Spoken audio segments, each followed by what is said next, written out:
Yo guys, welcome to The Last Lap. Don't forget to drop a lovely, juicy 5-star rating if you're watching on Apple Podcasts or Spotify. Hope you enjoy, and let's get into it. But obviously going forwards, there's been a lot of talk. I think we all seemingly as fans anyway, maybe the team's a bit less, and we understand why. It does affect their cut of the F1 bag, is new teams. On the way, there's a search, an active search. Mohammed Ben Sulayem's been chatting. I'm glad you said He's that. been flirting. Yeah, He's been flirting their eyelashes. Well, so I had to write down expressions of interest, which is a interesting way of putting it, to be launched to prospective new F1 teams. Why is F1?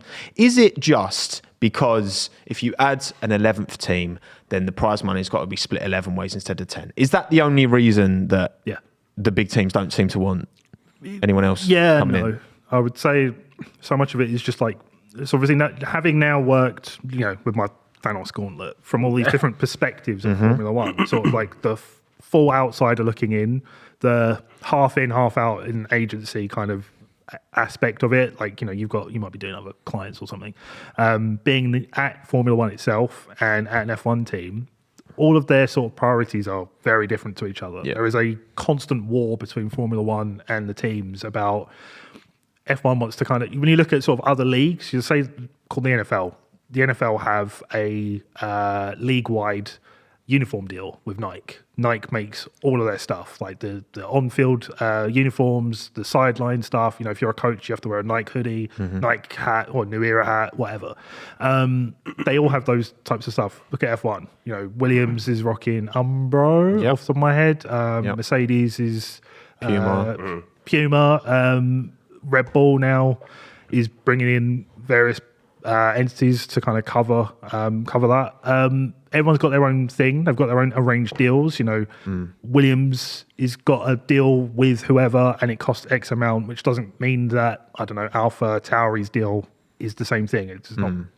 So you have all these different sort of factions kind of warring off against each other and trying to claim back some more control. And I think ultimately it boils down to they don't want to be cutting any more prize money with people, even though that pie might be getting bigger. But also, I think as basic as it is, it's another car in your way. It's another car that might crash into you. It might be you just want to keep it as is. With F1, as fast as it is on track, it's quite slow off of it. It's always just kind of like a lot of feet dragging. There's a lot of politics, and there's a lot of kind of trying to work out how do we kind of phrase this in a better way than we did before so that actually people sign off on it? So, I think F1 historically has given a lot of power to the teams. Yeah, 1,000. More so than in what I feel like I see in other sports typically. In most other sports, it's like the ruling body, whether it's the NFL or NBA or Premier League or whatever, they make decisions, and then everyone else has to kind of, obviously there's a degree of nuance to that, but they make the rules. They ultimately make the decisions. With F1, so much of it seems to go to committee with the teams, or we got to get such percent of the teams on boards for any decision. I think it's because it's so perilous in the way that if they made a decision, F1 teams could just go, now we're good, we're dipping. Whereas if the Premier League go, we're going to do this. Arsenal, actually, they did try and make the Super League, but realistically speaking, they're not going to go, we're just leaving. But they couldn't do it by themselves. You would, if you were Arsenal when something happened, they said, well, look, actually, we're not going to give you the last 6 results for whatever reason. Yeah, and they were like, well, I don't want to be part of the Premier League anymore. They'd have to go around and be like, I don't know, City, do you want to leave as well? Do you want to leave? There's not that political power, just isn't there. Well, it's like that Live Golf thing as well. I don't know if you follow golf at all, but Live Golf started as its own separate thing, and it's trying to get players on. But I think the bigger the sport gets, the more power F1 actually has to keep these teams in. I know everyone talks about involved.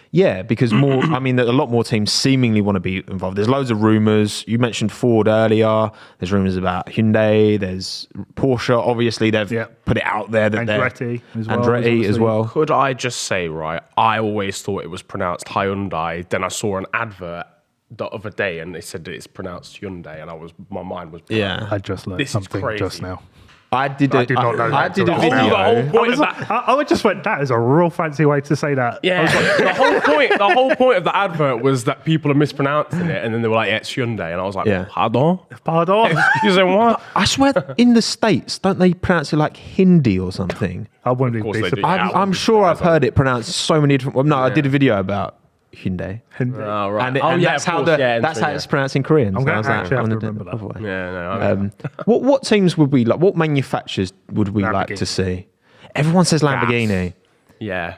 Yeah, it'd just be mad because like they've got quite a, speaking from a nerdy designer, their design language is quite crazy, much like their cars. So just to kind of see like liveries that They're like opposite to Ferrari. yeah, I mean like it would just be Yeah, cool in to loads have of like ways. another. I know obviously like AlphaTauri technically are, but it would just be cool to have like a heritage brand from Italy, kind of potentially rivaling Ferrari or sort of doing something else in there. Yeah. Because it's a cool brand, man. Like it'd be like bringing Bugatti in or something. It'd just be like mental. Be gas, yeah. Yeah, I would love to see Ford as well. I think the liveries you get with that would be bang. I'm not gonna lie. Ford would Or be a interesting. third Red Bull team. Obviously, you've got Red Bull in English, you've got Red Bull in Italian, Red Bull in Spanish. long live Toro Rosso. Yeah. Oh, yeah, of course. Red Bull in Austria. Red Bull Is in that an Austrian company? Yeah, that could work. That could work. Because that's the thing, that there's so many different. Clearly, F1 with the budget cap, with the there is clearly more demand than ever. The fact that MBS have come out and put this out there and put it out into the world, there's clearly interest. But I think as well, and this is why I did the video I did. The reason I know how to pronounce Hyundai is because I did a video saying what if they joined F1? Because I think they're the type of brands. They've done a lot of motorsport activities, but I think they'd get a lot of value. WRC, they're being touring cars, they get a lot of value because Mercedes used to be like a old man brand. Oh Yeah. yeah. Now it's like every drug dealer in London's got an A class that AMG. Windows, yeah, No, an A class AMG, not Yeah, AMG. on which finance. is- But you know what I mean? That the brand perception around Mercedes has changed loads. Being in F1, Brand perception is unreal with Formula One, especially in the recent boom that we've had since COVID. I mean, you think of Toro Rosso as the sister team, the little brother to the big brother, to then rebadge as AlphaTauri, a clothing brand that at that point hadn't really launched itself properly. I remember your video actually of you buying that AlphaTauri shirt. It was dead. Yeah, in your old kitchen. throwback. Throwback. And then for people to kind of know what AlphaTauri is, you can't put a price on that. Yeah. Well, I mean, you can, but it's insane that you could just sort of produce this thing that quick. Yeah. Did anyone know what an Alpine was before? No, I didn't. I definitely didn't. They still only make one car. Yeah, they need to. I'm like, come on, man. But you had some time now. You still only make what I heard Cadillac actually being referenced as well, because Cadillac's one of them brands that as they do a lot of racing. Outside? Right. they do. I just feel like they do. They do Like NASCAR, stock car. US. What's it? ALMS, whatever it's called. LMSA or whatever It's what Kevin Magnussen did when he was out. He was in a Cadillac doing endurance racing. It's but that's what I mean. The perception, I think, particularly in the UK, perception around Cadillac is Escalade.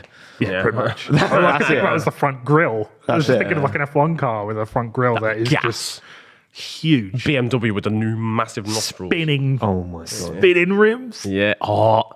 It's an F1. Oh, it's like You imagine ultra on the- porpoising. It bounces up and down. Like the whole Oh my god. Just to pimp my ride. Yeah. In the back. We got a boombox in the back. And also, what's going on with Honda? I mean, you tell me. What's going on with Honda, man? They can't. It's ridiculous. They lost out on the Brawn. Yeah. They had the title winning car, and then back out. Bad What are they timing. doing? Yeah. Bad What's going on? Well, Honda are definitely going to be on the grid in I 2020. think their priorities shift. daily. Well, I mean, because obviously they pulled the plug on it because they were like, well, we want to focus more on electrical sort of cars and that kind of moving to that sort of thing. And I think that's that's really admirable. Yeah.